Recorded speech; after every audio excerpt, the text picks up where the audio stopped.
Let's call the first meeting of 2022 to order. First of all, the Arts Commission serves to develop, advance, nurture all facets of the arts to enhance the quality of life for Meridian residents and its visitors. So first of all, could I have an adoption of the agenda? Madam Chair, please remember to take roll first. Roll call. Lizzie? Here. Jessica? Here. Natalie? Here. I'm here. Leslie? Here. Maria? Jennifer? Tom? Here. Rhea? Here. And Joe? Okay, now could I have an adoption of the agenda? Madam Chair, I move that we adopt the agenda. Do I have a second? I second. All in favor? Aye. The agenda has been adopted. Next is the approval of the minutes of the December 9, 2021 regular meeting. Madam Chair, it's Lizzie. I move that we approve the minutes from the December 9, 2021 regular meeting. All in favor? Aye. Aye. Opposed? The minutes are approved from the December 21 meeting. Let's move on to the approval of the monthly financial statements. Do I have an approval for that, a motion?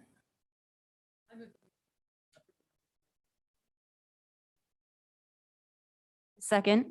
Not working.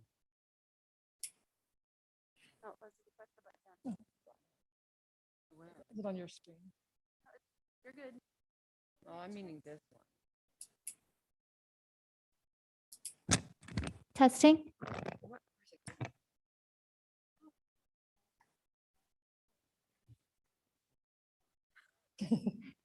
I move that we approve the financials as stated. Thank you, Leslie. Do I have a second? I second. All in favor? Aye. Opposed? The monthly financial statement for December 21 has been approved. Let's go to item number 3, which is reports. So first, on that item, I would like to welcome Cassandra as the new Arts and Cultural Coordinator. Welcome, welcome, welcome. Motion for myself. I can give that.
And firstly, I just wanted to say thank you to you all for all of the work that you've done in Meridian for the arts and culture. Without you, we wouldn't have any of the great programs that Meridian has, concerts on Broadway, Art Week, a lot of the public art, the traffic box scraps, not to mention the Initial Point Gallery and so many other things. And this position would not exist without you. So thank you. To give you some background on myself, my education, I started at the College of Idaho. It's out in Caldwell. Go Yotes! Graduated cum laude with an English and art degree, and then I went to Boise State and have 36 credits towards an MFA from Boise State, and then I went through the International Society of Appraisers to gain appraisal credentialing and the Appraisal Foundation, and became the only credentialed personal property appraiser in the state of Idaho, and focused on fine art because that is my background. So I am letting my credentialing expire because I am doing this position, but that's my background. Some previous work history and experience in art administration. This was my website for the appraisals. Other work that I've done, I've worked in some galleries downtown, Capitol Contemporary Gallery, Van Dyke Frame Design, Brumfield's Gallery, and the Stewart Gallery. I've been an art educator at the Boise Art Museum, at Wingtip Press, and I've done some other workshops. I've been an adjunct art professor for printmaking professional practices and design courses at the College of Idaho and at Boise State. And I served on the board of directors for Cyril's Place. And if you're not familiar with Cyril's Place, you should be. It's a really amazing artist in residence program in Garden City. And I am an artist. I have a few images of, I have a website and Instagram, and I have some shows currently on display at Capitol Contemporary Gallery, at Kin, the restaurant where Angels used to be, and at the Garden City Public Library, which is more shows than I usually have, but that's what's up right now. I have also been a part of some temporary public art projects in the past, mostly through collaborative efforts with Wingtip Press and some other people. This one is, this was done at 5 different libraries in Boise, and the final display was at the Idaho History Museum. If you see the flip-flops there, they were based on, they were participatory, and kids, you can see the kid on the lower right, that's actually my son and me, stepping in the ink and then walking across to make a collaborative art piece. This one was another print-based project. Wingtip Press and Preservation Idaho partnered on a walking tour of Boise to explore all of the culture and history. And then we did a plein air printmaking, and each participant had a print. And then also some of the work was selected and put in the arts and the public art collection for the Boise City Department of Arts and History and displayed at Ming Studios here. Another project was part of Tree Fort with Caitlin Harris and Amira Badir, or Bader, I'm not actually sure how you say her last name, excuse me, where we did the posters that you can see in one of the pictures. People picked out the words that they wanted to use and printed on these posters to garner their individual responses. I also have a very limited event organization. This is a backyard concert. This band is actually my partner's band. He's the drummer in the back. So this is me and my family. My son, Charlie, my cat, Candy, and my boyfriend, David. This, I kind of wanted to give you an idea of what I'm thinking about in this job and in the future. These are the books that I purchased when I accepted this position. They're mostly related to public art and creative community building through local assets, art, and culture.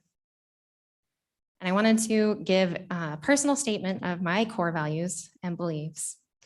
I'm Cassandra Schiffler, and I am passionate about the arts. I value and have a deep respect for extraordinary performing, visual, and public arts. I believe that an artist's work has worth and that artists should get paid for their work.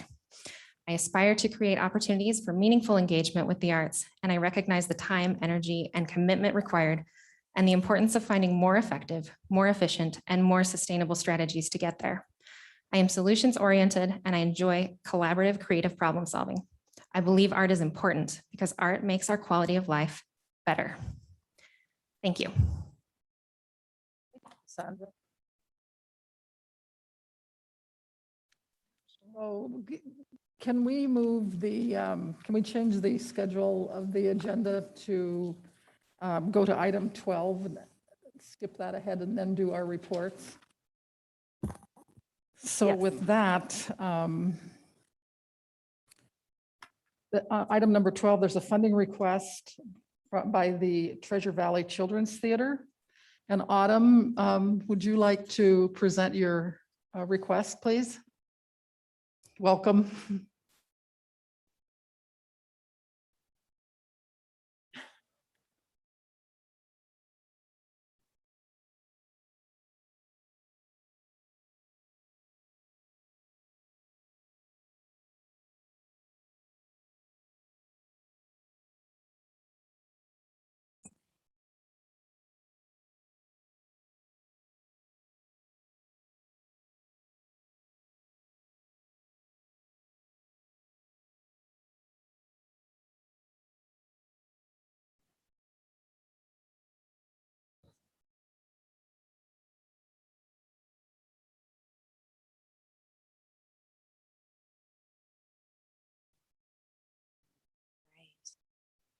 Well, I want to start off by saying, welcome, Cassandra. Woo! I'm so excited to get to work with Cassandra. She and I actually had a little one-on-one time last week in preparation for my presentation today, and I'm just thrilled to welcome her to our arts community. And I know you all will be leaning on her expertise, as will I in the years to come. Thank you. I'm Autumn Kersey. If we haven't met, it's a pleasure to meet you. Hi, Rhea. I'm the founder and executive director at Treasure Valley Children's Theater, and I'm joined this afternoon by Mary Jensen. Some of you might recognize Mary. She's a former arts commissioner herself. She's the co-founder of Treasure Valley Children's Theater, and it's always an honor to come in front of the Arts Commission to share a little bit about the impact that your support generated for our previous season, and then of course to plant a seed and ask for support for our upcoming season. So I'm going to get right into it. 2021, as we all know, 2020 was a year where we just reacted. 2021, we innovated. And our mobile stage effort was a big part of that innovation. If you haven't had an opportunity to see the mobile stage, you'll have plenty of opportunity in the coming season. But that mobile stage initiative had a lot to do with the impact that I want to share with you today. So the Arts Commission was instrumental in funding some significant programs for us. That first program was a virtual classroom tour into local elementary and middle school classrooms in the spring of 2021. We were still very much in a mode where schools were not gathering in large groups, and teachers had to get real creative about how they continue to introduce arts to the students. So we developed a very fun virtual performance of 10 Ways to Survive Life in a Quarantine with our youth ambassadors and a local actor. And that toured into 54 classrooms during the spring, 30 of those classrooms in the West Ada School District. And funding for that tour experience came in part from the Arts Commission and from the Idaho Commission on the Arts. The impact averages just under 1,300 students that received access to that interactive virtual performance. And then in the summer, we rolled down the mobile stage. This is a custom-built trailer that folds out into a performance venue that we can take with us. One of our challenges as a company is where to perform and how to have access to performance venues. So the mobile stage helped address that issue. It made it possible for us to provide performances in outdoor spaces, which, as we know, at least through the pandemic, is the safest way to enjoy live entertainment. And it did a third and kind of surprising but wonderful thing is that it broke down some access barriers for families who otherwise would find it difficult to come to us. We are now coming into their neighborhood and providing arts experiences. So in the summer of 2021, with the Arts Commission's support, we produced 3 shows over at Centennial Park, right here in the heart of downtown Meridian, 9 performances total. Those shows were presented on the mobile stage every Saturday with a cast. We worked with about 46 local youth to do the performances, and we drew audience of just under 1,200 people that came out and enjoyed those performances in the park, theater in the park. We rounded down the season in September with kind of a bonus performance of Peter and the Starcatcher. We wanted to kind of spread our wings a little bit with the mobile stage. We figured out Centennial Park. We knew how to perform there and people knew where to find us. Now it was time to find out what would happen if we moved the mobile stage a little bit around the valley. Would the audiences come? So we kicked it off at Discovery Park on a Thursday evening. We rolled on over to Centennial Park on a Friday. We were down in Eagle at Reed Merrill Park on a Saturday. And over the 4 performances, we reached 1,000 audience members. That, again, the impact that the Arts Commission helped us achieve through your underwriting and your sponsorship. So just a reminder, Treasure Valley Children's Theater does so much more than put cute kids on stage in great costumes. Yes, that's part of what we do.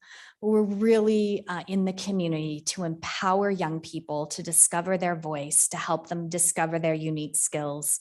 We want to unite community. We want to share stories of triumph and struggle and how we're different, but how those differences make us stronger. And we want to reinforce our shared values as a community.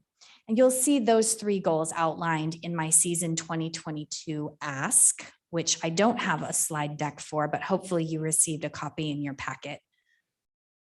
I'm looking to Cassandra to see if she's going to do something magical and pull up the ask or something. Yes, season 2022 is our season of wow.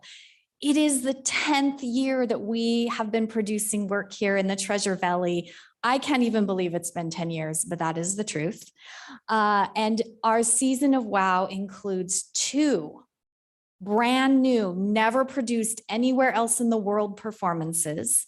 One written by a young woman from the Caldwell area, Kate Hatterley, who received permission from the author David Shannon to adapt his wildly popular children's book called A Bad Case of the Stripes into a musical. And we'll be the first theater company to produce the full musical. We'll be producing it on the mobile stage in the month of May, absolutely with a performance in Meridian, but we're targeting performances in Nampa and Boise as well. Again, moving that stage into neighborhoods so more families are impacted. Then we're equally as excited to produce a play written by one of our own staff members. It's called A Voyage of the Forgotten, and it's a wonderful story about a unicorn, a minotaur, and a dragon, and some unique challenges that they find themselves in and how they use their friendship and loyalty to overcome those challenges. We're going to kind of sample that over the summer through our library touring program, and then be back in elementary schools in the fall for our full school tour series with a goal to reach 30 elementary schools between September and November. And then we're equally as excited to bring back a traditional holiday production. In the past, we've produced a Best Christmas Pageant Ever. We've toured that around local church groups. This year, Mary has identified an incredible 20-minute version. I don't even know how it's possible. Interactive, audience participatory version of Charles Dickens' A Christmas Carol. And our thought with this is, isn't that going to be perfect for community celebrations, for corporate holiday parties, wherever the folks want some Christmas magic and a little Christmas Carol and Mr. Scrooge in their lives, we have a script and a performance company ready to go. So that is kind of the snapshot of our season of wow with one little topper. If you were around 10 years ago, you might recall that the first production we ever produced as a company with young performers was Schoolhouse Rock Live Junior, based on that classic PBS series. That will be our summer mobile stage performance. And we will be taking that opportunity here in Meridian. There'll be a 2-week rehearsal and performance opportunity for kids, and then free public performances for the community. We'll be out in Boise at Kristen Armstrong Park for 2 weeks. Same model, different group of kids getting that opportunity to learn about performance and share that story with the community. And then we are very hopeful that by the end of next week, we'll have finalized an agreement with Eagle to be out in Eagle too. So Schoolhouse Rock Live will hit the Valley in a pretty big way in the summer of 2022. My funding request is, as it has been traditionally, we're coming forward and asking the Arts Commission if you'll jump on board as a seasoned supporter. We want to splash the Meridian Arts Commission all over our season, every production, every location, but certainly with that promise to you that Meridian is top of our list as important communities to make sure that we continue to serve, whether it's on our mobile stage, if it's visiting a local church with a holiday production, if it's a library touring, or of course our work over at the Village at Meridian, or with Meridian Art Week, which Cassandra and I are already dreaming and scheming about. And I'd be happy to take any questions. Madam Chair, I always love when you come and present because I was here, I remember that first Schoolhouse Rock, and it was just, it's so exciting to have such a thriving a theater company that involves children on so many different levels that is based in Meridian. I just, I wish all of you could have been here for that launch, but the mobile stage is, given the lack of venue space, what an innovative way to temporarily solve that problem and be mobile. It's pretty cool. So it reminds me of like vaudeville history. They used to go from town to town. Yeah, very, very similar. It's not really a new concept, but it's certainly a solution for now that's really helping us reach more families. Yeah, I just love that you've embraced that part of theater history as well as what's come currently. But I just can't thank you enough for what you do in the community. Thank you. Madam Chair, this is Tom. Tom? Yes. Thank you. I want to echo Leslie's thoughts. Thank you for being there. And I would love, just as a point of reference, to hear just quick little elements or stories of successes with some of your previous or current participants. As a past educator, I'm enriched by knowing what has your programming brought to the actual students themselves. Obviously, this is awesome that you're bringing programming through exposure and access with your mobile stage to families and to the guests or the audiences. But I'd love to know, are there any short little successes that you're able to share with us? How much time do you have, Tom? Absolutely.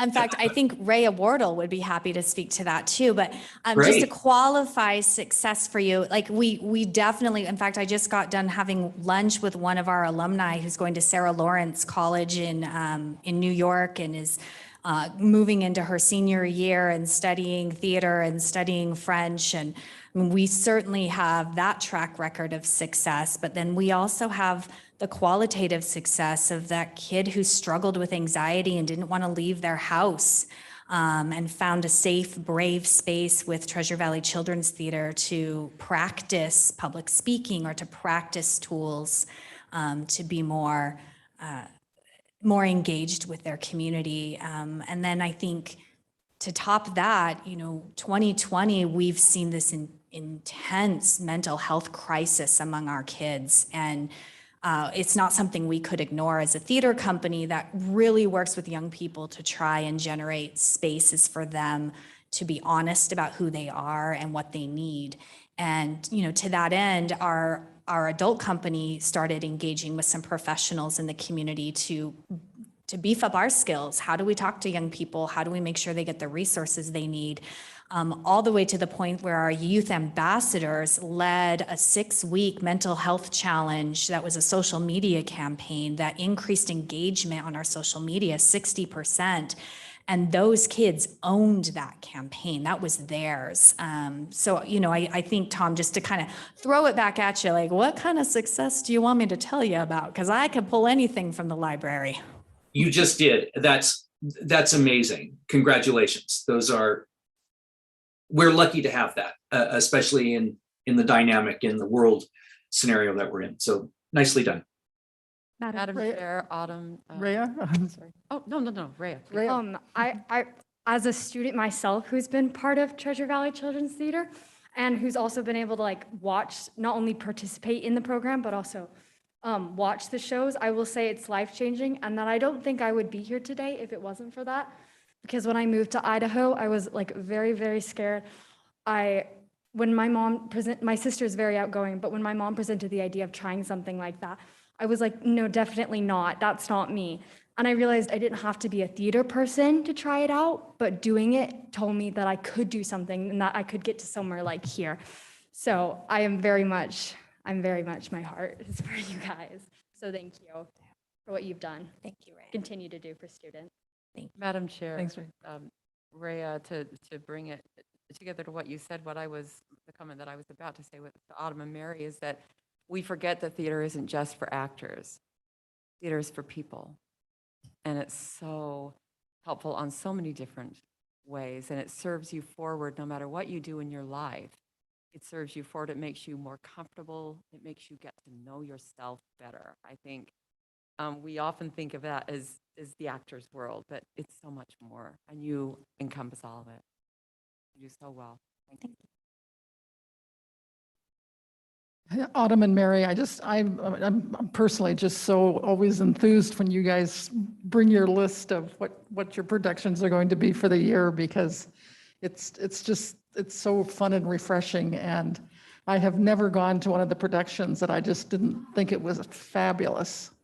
And I'm an artist that goes out to do different projects at plein air events, and there's a few of these events that partner with some of the mobile traveling theater groups like Shakespeare Montana, and we get to paint them live, and it's so fun. And you know, it's just the whole theater thing is so important to the arts.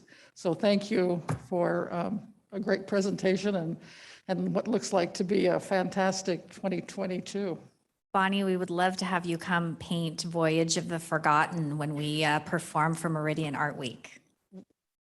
We could, you know, there's a group of painters, plein air painters in the Treasure Valley that would probably love to do that. So we'll be in touch. So with that, this is an action item, so we do have to vote on this. Can I have a motion to approve the request? Madam Chair, Tom motions that we approve the request for the funding to the Treasure Valley Children's Theater. Second. All in favor? Aye. Opposed? Well, it looks like you have Meridian Arts Commission support for 2022. Thank you all very, very much. Thank you.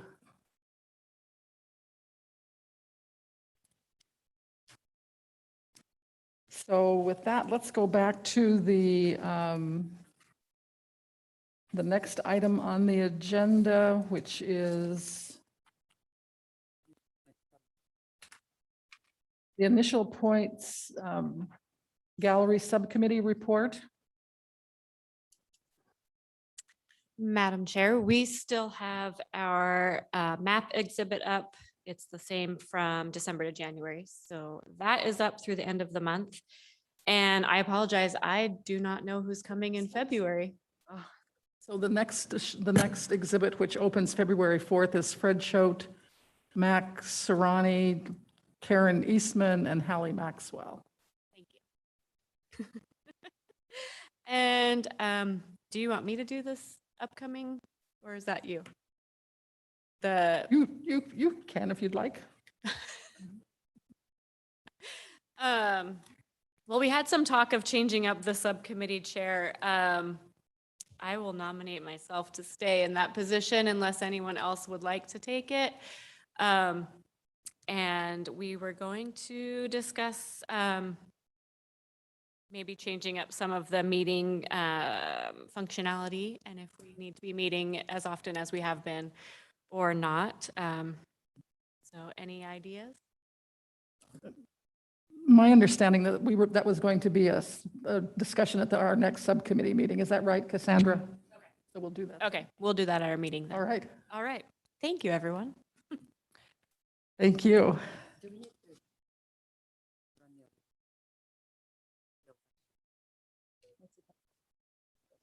Those are done. Subcommittee. So next is the Events and Outreach Subcommittee report. And Leslie, would you like to do that? Sure, it was a quick meeting. We did a recap of the Christmas, the ornament drop, and it was generally agreed that it was better than last year, but last year was the pandemic, but it wasn't quite as good as 2019. But still, considering that it was so new, 2019 was, I think 2019 was our first year doing it. So then we had the pandemic, and then we felt like we recouped well enough to think it was a successful event this year, even though it was a little bit less than our most successful. So we were, Audrey was really happy with that. And I don't know how many of you went down, but I went down and put a little, I'm not a good person to make things, but I still put an ornament down there. I got a much better ornament in return. But so that went well. We did the art week. We did talked about drafting the art outline for the art week in 2022. It sounds like we're talking about some more interesting additions to Art Week, with possibly including children's theater. And so we're starting to work on that. And then we chose, we also, it's not here, but we did choose the dates, the 3 dates for concerts on Broadway. Could you remind us what those are so people can get them on their calendars?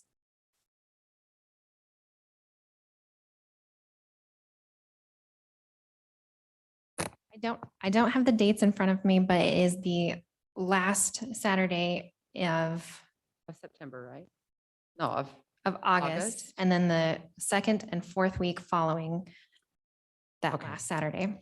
I'll pull that up so people can get it in their calendar. So the last weekend in August, let me get into it quickly here, the 27th of August, the 10th of September, and the 24th of September. That's the last. So we're able to keep it, it's worked really well having it be every 2 weeks for consistency. So we've got those down, and we will start working on rounding up the bands. So it was a quick meeting, I think our quickest yet. So I like those. So I thought our meeting was a great success, and that's it. Any questions or additions? We also looked at the dates for Art Week, which Oh, yeah. was Oh, we chose the same. continuing the Wednesday through Saturday following Labor Day. Yes. So we're staying in the same time slot there. Wednesday through Saturday following Labor Day is our traditional spot. So we're rocking and rolling. Anything more? Did I miss anything? Food for thought is that the last few, I think 3 years, we've had the opening for the Initial Point Gallery. We've done either a special one or changed the dates to that Friday of Art Week. And that's something, Cassandra, that we need to look at for next year, because we're scheduled the Friday before Labor Day, and that just doesn't work very well. Bonnie, would you like to make a motion to change that Friday to the Friday during Art Week? Move it to Friday of the Art Week. Can we, Madam Chair, Emily, we can't take action on an item that's not listed on the agenda. No, you cannot, but you can have that discussion and relegate that Just to as the a- committee. as a comment. Cassandra, Madam Chair Cassandra, that was due to some legislation that was passed a couple of years ago. So, yeah, it's kind of, you have to have it on the agenda to be able to take action now, so. Madam Chair, forgive me, I'm still learning No. too. Yeah, you're still new. Okay, thank you, Leslie. Was there anything else? No. Okay, done. So next is the Public Art Subcommittee report. Jessica? Thank you, Madam Chair. So we had our meeting in December. We talked about a few things. So we're still working on our Meridian mural series. We have been working with Unbound on trying to put together an agreement to have a mural there. So in our meeting, we discussed setting a deadline of January 31st to get that signed. So hopefully, Cassandra, I don't know if you have any updates on that, but if you do, please share. I don't have any updates other than that there's been a follow-up email recently, and I hope to hear back from them. I will give them a call in the next week if I don't hear back. And probably this will entail giving a presentation or something to their board about what we're doing. Okay, great. So we will hope to hear something about that probably in our February meeting, I would expect. And then we're still working on another location. We had discussed some locations in the area, and I know Audrey was working on reaching out to them. Is there anything more on that? Yes, Madam Chair, I have an update on that. I reached out to DMB and found the contact person was the vice president of all of the DMBs. He's the person that would make the decisions. I actually have the email chain about that, where at first he said that they had to pass, and I had asked if he didn't mind sharing what factors led to turning it down. It might be helpful to know. And he said that the just wasn't the right design for their buildings, and I wasn't sure if that was the design or the putting a mural on the building in the first place. So with a little bit further prodding, he finally said, after discussion, we concluded that we would not have the intent to put big murals like that on our buildings. So DMB's definitely not going to be one of the options. I'll start following up with the other ones. Okay, well, that's too bad, but their loss. And this is the design that that we had originally planned for the Boise Co-op. So it's the design by Sector 17. So we're just looking for a new home for that one. Thank you for having that conversation with them. It's too bad that they declined, but I guess we will look for another update soon on that one, hopefully. So the search continues. And then we also discussed our 10-mile trailhead public art installation. So we had gone back to the artist, Stephanie Inman, and presented her with some requests for some changes to be made. And so we went over those changes in our meeting. We had kind of a lengthy discussion about it. I think, the decision, we took a vote, and the decision was not unanimous to approve that, but we did end up approving the change, which was to add some color to the design. So I know that there's still some discussion about it. It sounds like the city has moved ahead with an agreement with the artist, and so I think now the process is to get that fabricated and installed. But it sounds like maybe there was a request to have some additional discussion about that here. I wanted to open it up if anyone has any thoughts that they wanted to add about it, or further discussion about this piece. I do. Subcommittee Chair, Madam Chair, thank you. It's public record. So I was the one who was not in unanimous favor of moving forward. And leaving our subcommittee meeting, I was disappointed in the outcome. And the reason I was disappointed is because I felt that our subcommittee and everyone on the commission was very much in alignment of how we continue to move forward from where we were in each step of our process. And that disappointment turned into frustration. And so I asked for an opportunity to share my thoughts with the commission, and I wanted to do it correctly and properly. And so I reached out to Emily and got guidance from her of how to voice what I think is important for the commission to understand. There's been a lot of identifying the steps in the process and things from the very beginning of when it happened, and all the way through. there's been clarity and identification of how we got to where we are. In that process, my editorial is that I'm trying to approach this for the commission from a very objective, not a subjective perspective.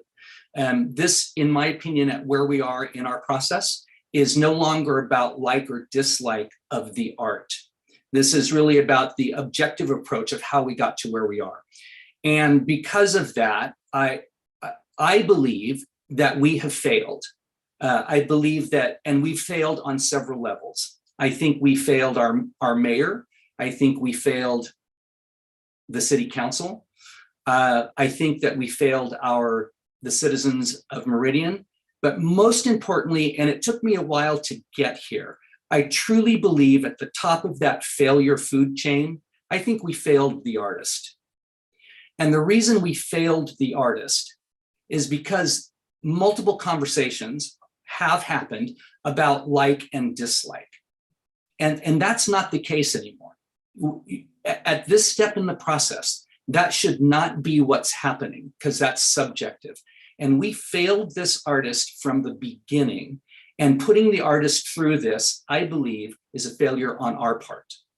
And at the top of that food chain, and I will share with the commission that there was attention to detail put into the conversation about the artist and how do we respect the artist's process and respecting what the artist has to go through, which is fundamentally important. We know that. That's the person who's producing this. And so we have failed. Because of that, I again asked guidance from Emily of how we move forward. And my confusion, which then manifested into frustration again, is even if you look at the meeting minutes that we just approved at the beginning of today's meeting, the meeting minutes clearly reflected a processional step of what we as the subcommittee then could bring to the commission we could do per the minutes. And I fear, now I'll jump to the fear side, back to the editorial. I fear that my fellow commissioners in the subcommittee felt that there was no other choice than to move forward with the project based on the relevant information that we were receiving at the time. Again, removing the subjective and talking about the objective. Ultimately, now I'll get on to my personal mission. Cassandra, I love that you started that, you ended your presentation with that. I believe I can speak for myself, and I'm pretty sure I speak for my fellow commissioners because everyone here is freakishly talented at what we do. And when I was approaching my conversation with Emily, we, based on the very thoughtful presentation that she did to our commission, that we are the subject matter experts in the world of the Meridian Art Commission. And as the subject matter experts, personally, and I'm sure I speak for all the other experts on the commission, I believe that we have a duty and a responsibility to push back when we feel it is not right, and not because of the subjective, not because it's a like or dislike. It is our duty. We are the subject matter experts who have been appointed to this position to make those hard choices and or to make the frustrating requests. And by the way, again, Emily, please, I'm setting on record, thank you for spending as much time as you did with me.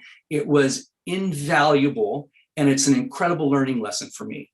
But this is why I pushed in the subcommittee, and I just needed to share the thoughts with the commission. It's our duty, it's our responsibility so that we don't fail again in the future. And I just want to end that I have no fantasy that this is going to change the outcome, because I understand where we are and how we got there. But if you reflect back to, last thing is, if you reflect back to the minutes that we just approved, they clearly identify a step, procedural things that we were given high direction to do, and that wasn't the case. And so we are subsequently where we are now. Thank you, Madam Chair and Committee Sub-Chair. Thank you, Tom. Is there any other discussion to the subject?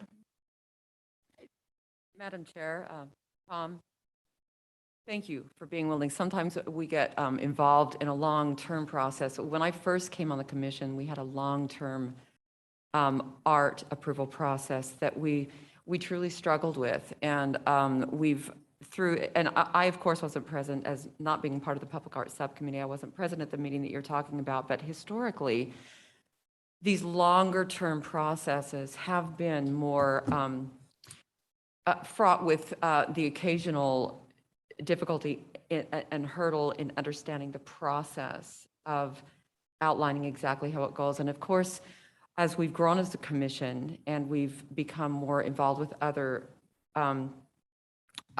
arms of city government, it's become clear in some ways and less clear in others. And so it is a process that we've been continually challenged with and continue to work on. And thank you for your clarity, and thank you for stating what you said. I think what you bring to the table as an expert is very, very informative to this process, because you see creative direction processes through from start to finish, with all the artistic through lines as well as the administrative through lines. So I think your expertise and your willingness to spend the time to help us out to improve these processes is invaluable. I just want to say thank you. Thank you for that. And please let me reinforce to my fellow commissioners, I not only respect your talent, your abilities, and your commitment to the commission, I am honored to sit next to you. So please know this is not me throwing my fellow commissioners under the bus. That is not the objective here by any means. I hope that's being heard. I hope that's clear. Thank you, Tom and Leslie. Jessica, do you have anything to add? I did, but it looks like Lizzie's getting ready to say something first, so I want to give you the opportunity. Lizzie? As can very often be the case, I am yet again confused. Somebody said just a few minutes ago that the city is under contract with the artist for this. What? Did I not hear it correctly? Well, that's right, and that was sort of the natural progression of the timeline, which was that we approved it in the meeting, and then the city moved forward to put together an agreement with the artist.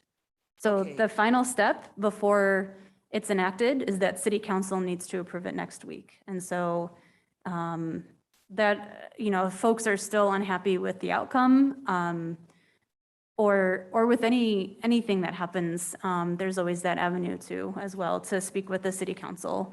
I understand that, but the city is under contract with the artist for doing this item, this object. Mhm. But did I miss the part where we decided what the object is going to look like? We did. That's what we voted on in our meeting. Okay, I say this with total, complete sincerity. Let us not let happen again the methodology by which we got in this hot mess. That bonfire thing was, in my humble opinion, the start of a real, just tremendous confusion. Mhm. I'm done. Madam Chair, Thank you, Lizzie.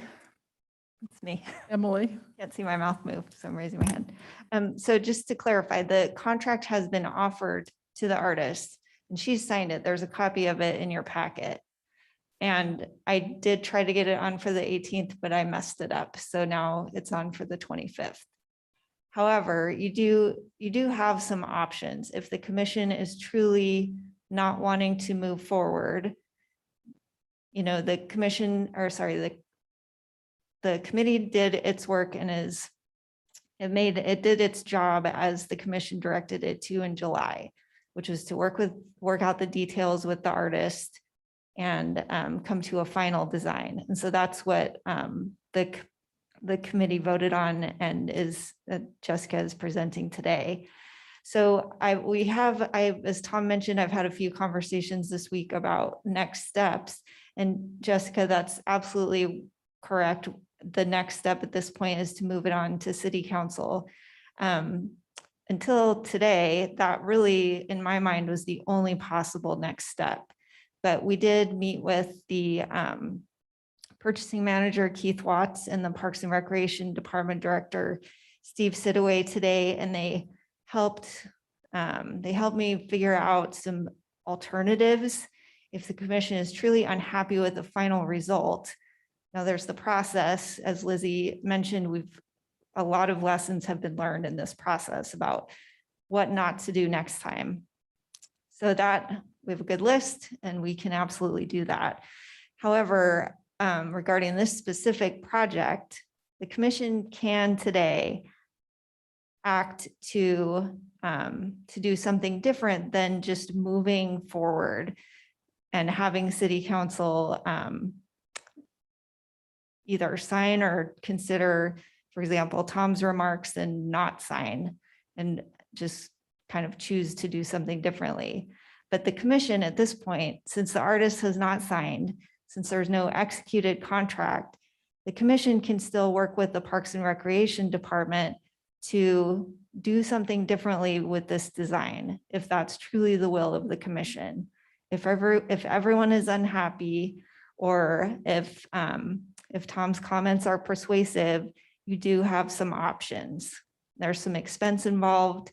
There's some risk involved, but it's not so Keith Watts has some ideas for how to mitigate that risk so that they are viable options. Madam Chair, Emily, thank you for clarifying, and it's good to hear that we may have some other options. It sounds like we would need to do something about that today. Could that include the full commission delegating this back to the subcommittee to discuss in our meeting next Tuesday? Or do we have to make some specific decision today?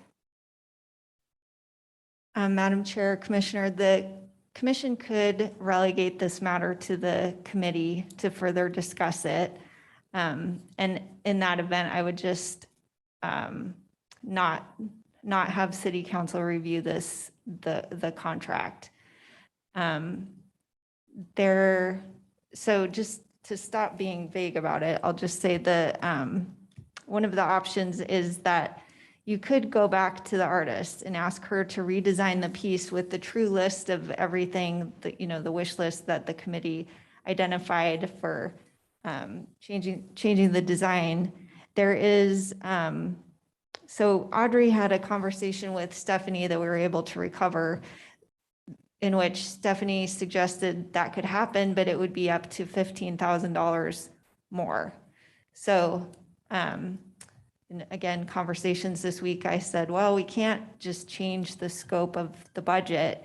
However, Keith had some ideas for how we in fact can do that. So if you want to invest more money in this project, that is a possibility, notwithstanding what I said earlier.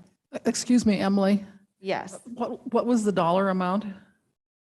So Stephanie looked at the list that Audrey provided, and I believe she said $12,000 to $15,000 to redesign her piece to make it comply with the list that the committee identified, all the things that they would do. Thank you.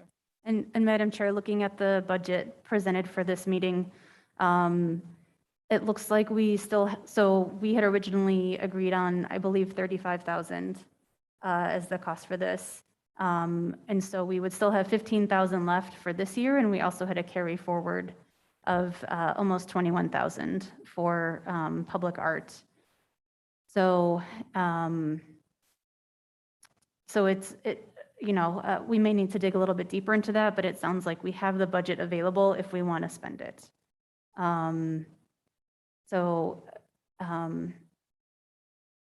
I think that's an option, and I'll open that up for the other folks on the subcommittee to provide input and your thoughts. I do, before we have that discussion, I do want to thank Tom again for fighting the good fight and for bringing this forward. I think a lot of this could have been avoided in the beginning if we had all spoken up, once we sort of realized that the outcome was not what we had expected based on our votes. So this is a lesson for everyone, not just in our subcommittee, but for everyone on the commission, that don't be afraid to speak up. If you're confused about something, if something doesn't sound right, if you just want some more clarity, please speak up. It will avoid sort of the mess that we're in now, and could lead to better outcomes in a more, just in a better manner. So, a lesson learned for all of us. Like Emily said, I think we've all learned a lot about this process moving forward, and we've all committed to doing better for our next project. So I hope that we can find a good resolution for this one. Like Tom said, it hasn't been fair to the artist, and we do appreciate, Stephanie is kind of a well-known artist in the Treasure Valley, and we do appreciate her working with us. And, I'm optimistic that we can all come to some agreement in terms of what the final piece is. So I'll open it back up for anyone who wants to make any additional comments. Madam Chair, I think considering what we've heard, I think sometimes lessons are expensive and sometimes they're hard won. But it sounds like to me, the best way to but lessons are also what they are, they're valuable. And I think we have an opportunity to send this back to committee, take it off council's docket for now until and especially with respect to city council, I know the city council is incredibly busy right now. The city is growing very quickly and they have so much on their plate. I think it would be wise for two reasons, so that we can learn to more refine the process. It can be not restarted, but it can be reevaluated at the subcommittee level. There can be some things worked out there. It sounds like Keith Watts, I'd like to thank Keith Watts, Steve Sidaway, and Emily for the time that they put in trying to find this. And Cassandra, you'll soon be joining that. Thank you, Liz. I have no idea. You're already on it. So I'd like to just thank everyone and thank Tom. And I would suggest that in order to make it a very smooth and easy discussion when it comes before City Council, to save their valuable time as well, that we send it back to committee to reevaluate. Madam Chair, just one final thing, and I'm saying this primarily because Emily is in the room. I suggest that if we decide to allocate financial resource to this vis-a-vis the potential for it costing more and whatever, that a cap be set on that so it doesn't turn into a he said, she said, they said, I didn't understand, but we told you.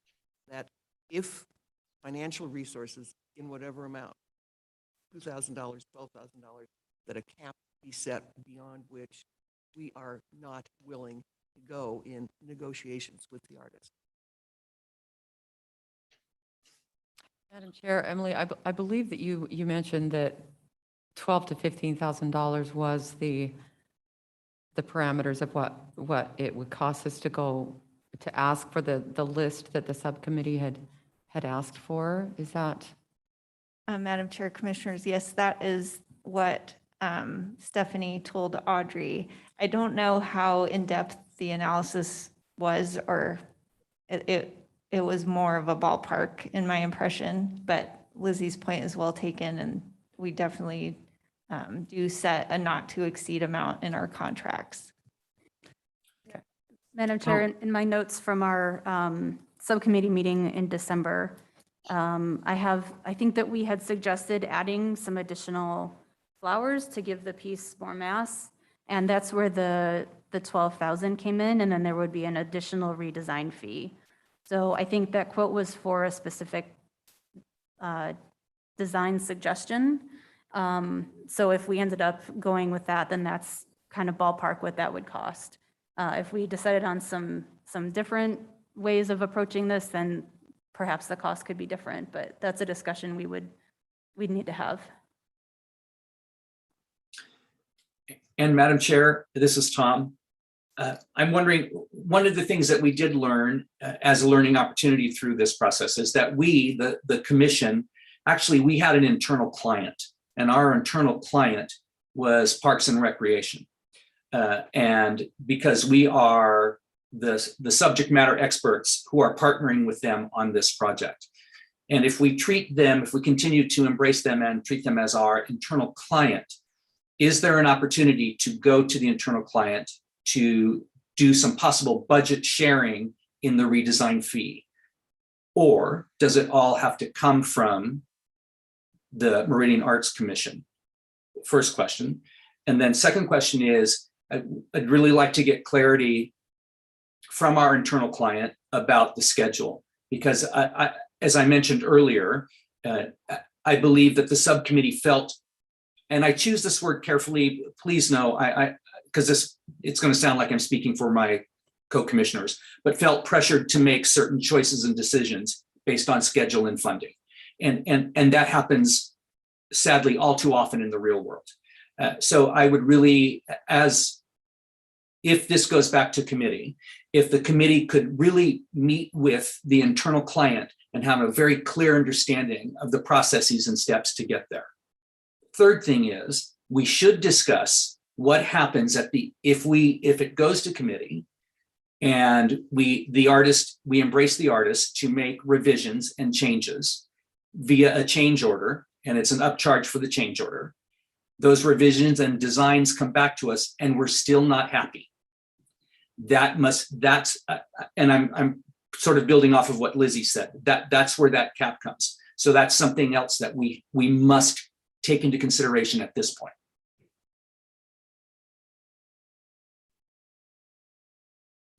Thank you, Tom. Yes, I agree with that. And I agree that it felt like we had to make a decision that date about how to move forward. So we don't have to hash this out here in this meeting, but it would be great if we could really have some clarity on what the sort of drop dead due date is and what our options are. My understanding is that we as a commission don't have an option to pull out with this artist. If she wanted to, that's what we were told, is that we couldn't pull out if we were unhappy. So it would be good to have some clarity and some confirmation that that is in fact the situation. Madam Chair, Commissioners, there were a lot of questions there. So I'm going to start with one that I know the answer to, which is, could the Parks and Recreation Department find money in their budget to partner with the Arts Commission to enhance the scope of the budget and the project? And the answer to that is probably no. It doesn't hurt to ask again, but that came up in our conversation this morning, and it's really not on the table. If we want to grow the scope of this, I'll just say, if we want to make the budget bigger and spend more money on this project, there's not money in the parks budget to do that. That would have to be MAP's money. Let's see what else. Regarding the timeline, if the funds are committed in this fiscal year and the installation of the artwork goes beyond this fiscal year, so after September 30th, there's a way to deal with that. It's an internal accounting measure that the finance department can take to capitalize those funds and make it carry over from one year to the next. It's not preferred. It's better to tie up the project by September 30th. So if the choice of the commission is to move this off of the track that it's on and send the matter back to the committee, it's pretty unlikely that the art will be installed by September 30th because we're cutting it a little bit close as it is. It's not impossible, but it's, especially if it's growing in scope, it's going to take longer and probably not get done this year. It's not impossible to do that. It's nobody's favorite, but it's something that we can work with. there was more. I guess the next steps. So of course, the choices before you really are to move forward, accept the recommendation of the committee, use the design that's in your packet now, have the city council execute the agreement, and move forward, have her install the piece that is in your packet. Second was the choice to return to Stephanie and kind of renegotiate the scope of the budget and the project, change her design and see if she'll do that. And how much that would cost. If you do that and the committee works with Stephanie, I think you would want to find out from her, well, first, what are we asking her to do and how much does that cost? There are, redesign costs. I don't know if she would take another stipend to prepare another design or if she would need to, if we would need to negotiate that. So there are a few steps that we'd want to work on to move forward. In the event that she redesigns the project and we're still not happy or the committee's still not happy, and in fact, today, I believe we do have the option to revoke our offer to her and basically start over. That we would need to make some changes in the scope of the project because we can't just issue an RFP, select an artist, offer a contract, then back out and reissue the same RFP. It would need to be a slightly different, materially different RFP so that it's not kind of a switcheroo for Stephanie. However, if we saw the second design and we still didn't like it, there is a road out still at that point. It's maybe the interpersonal aspect of that at that point gets a little more important, I think, than the kind of legal and purchasing aspects of that. And I'll add, I was certainly one of the voices that was saying, we have no way out of this. The offer has been made and now we're done. But so I'm sorry about that, but Cassandra does belong on your thank you list because she encouraged me to, keep asking. And so look how far we've come now. Is there a way out? And Keith was able to help us kind of problem solve our way through that. So thank you, Cassandra. Well, thank you, Emily and Cassandra. We really appreciate all the time that you and other folks in City Hall have spent on this. And thank you for clarifying. Tom, does that clarify everything for you? Do you have additional questions? Good. Thank you very much. Okay, great. And just one more clarification in terms of process. Back in June or July, when this was first discussed with the full commission, I think we agreed at the time that the subcommittee would work with the artist and final approval for the piece would come through the subcommittee. It would not need to come back to the full commission for a vote. Is that still the case? If we have a significant redesign, would we still be able to just finalize that within the subcommittee, or does it eventually need to come back to the full commission? Madam Chair, Commissioners, that's a great question because if you are changing the budget, you will need to re-engage the commission as a whole. And the commission, of course, needs to commit those funds to do that. So if the commission does at this time decide to take the kind of suspend the offer to the artist and bring the matter back to the committee, then the committee would at that point be doing kind of some exploration with the artist to find out what the options are. As I mentioned, figuring out what are we asking the artist to do and how much will she charge to answer, the question of redesign and to provide the services we're asking her to provide. So a stipend for whether the commission is interested in investing just a stipend for redesign, you could talk about that today, or you could talk about it later. But the $12,000 to $15,000 of additional MAPS money really takes this out of the committee's hands and back in the commission's. That's an aspect that the commission would need to be on board with. Okay. So if we discuss this, if the decision is to take this back to the subcommittee and discuss it there, we could come back to the commission next month and say, here's what or in the future, come back and say, here's the additional amount of money that we'd like to spend, and we would like approval for that from the full commission. Is that right? Yes. Okay. Would they then need to approve the final design, or they just need to approve the additional funding? So,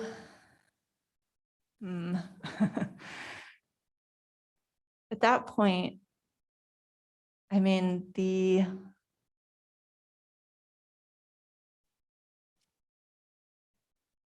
we're kind of, I'm having to think because we're kind of departing from the entire process at that point. I guess I would recommend that you build into whatever you do next, that you build in a step of the commission reports back to the committee reports back to the commission, and the commission says, okay, with the final design. And that would, kind of say what happened in July is what happened in July, but it's a clean slate. The commission reviews the final design. And I think that really makes sense for fulfilling the commission's mandate. That is yet another part of the lessons learned in this case, because the purchasing process really is selection panel picks the vendor and then we execute the contract, which is not the way this commission typically operates. The commission is the recommending body. So that is an opportunity to move this from, kind of back more on the track with which we're familiar. I guess I'd also add, Cassandra made a really good note, which is that at a $50,000 public art project, you might want to build in a public input component and make it a true public art piece. So, we're really getting greedy here, but it's, if you are growing the scope, you have an opportunity to maybe put these additional parameters in with regard to spending that money. Okay. And I guess while I have the floor, I'd say you do, again, have the opportunity here to approve the final design and move forward. That's that. And, with Tom's dissent or with anyone else that perhaps agrees with Tom. So, or has their own reasons to disagree. So you've got a couple options. So any sort of vote on this is not listed on our agenda. There's no action items associated with this. So Emily, to send it back to committee, I don't believe we need a vote, do we? It's just a decision or do we need to vote on that in this instance? Madam Chair, Commissioners, so I do think you could send it back to the committee without a vote. And despite my best efforts to mess this up, Adrian saved us by listing reports as an action item. So you are able to still take action under all of your reports. Okay. I had initially removed that, but she gave us a little safety net. Excellent. Okay, so Leslie has suggested that we bring this back to committee. What are everyone else's thoughts?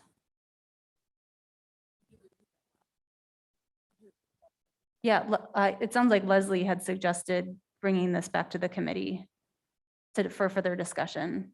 Yeah. So commissioners, if if we're going to taking this project back to the subcommittee, can we have a vote to proceed with that, to take it back to the subcommittee for review? And so we just need to vote on that. If you're. It sounds like I we guess don't need to vote. pardon? Emily just said we don't need to You don't vote. need to vote? No, Okay. it just, yeah, I mean, we can either just decide to do it, or if someone really wanted to vote on approving this, then they could, but Madam Chair, I think since we could vote, or we don't need to, since it's just sending it back a step. mhm. I believe Jessica had asked, is there any other input from the commissioners or anything more for discussion? And if it appears that we are all in agreement, then we can just make the discussion. But I believe that if there are people who aren't sure about wanting to go back, that we should probably, if you agree, Madam Chair, take it to a vote. Is there agreement to take it back to the subcommittee from?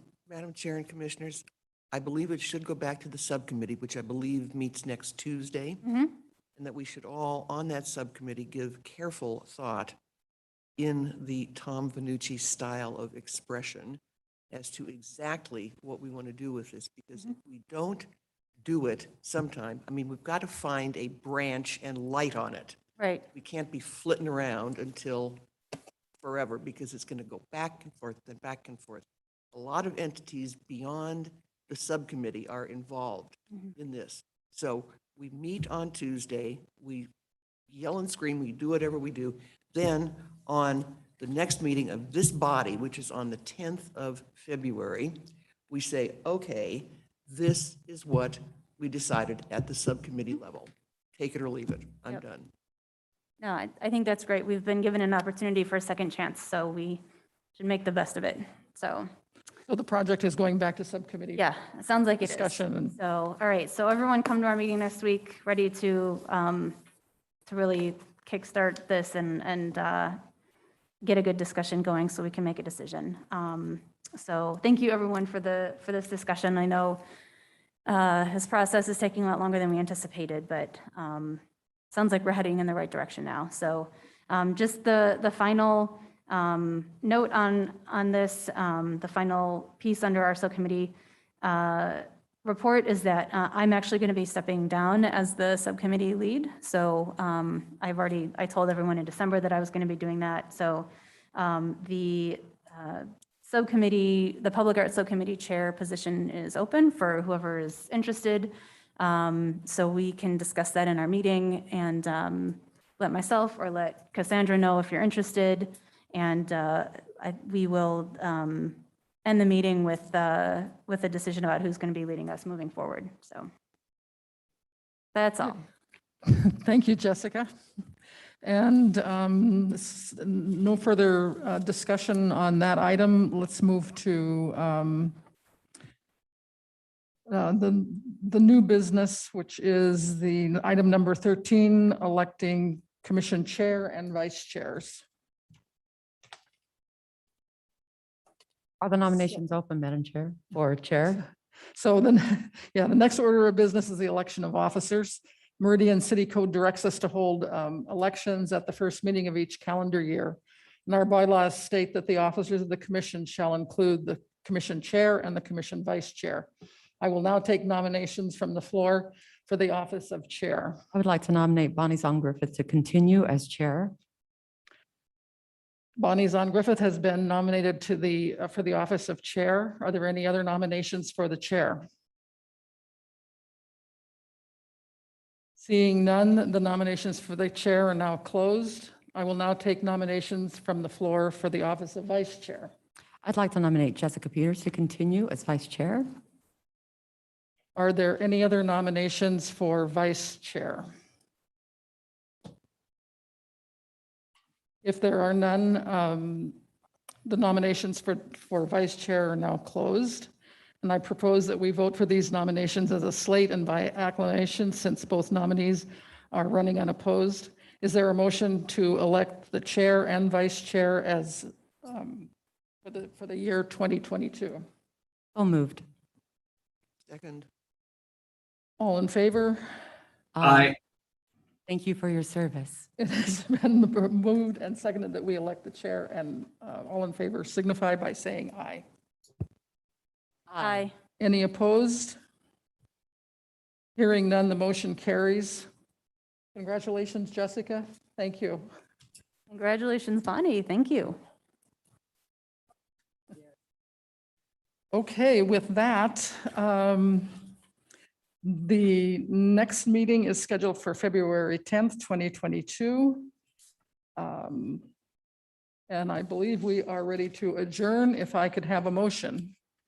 I move we adjourn. Second. All in favor? Aye. Aye. Meeting is now adjourned. Thank you all for coming. Happy New Year.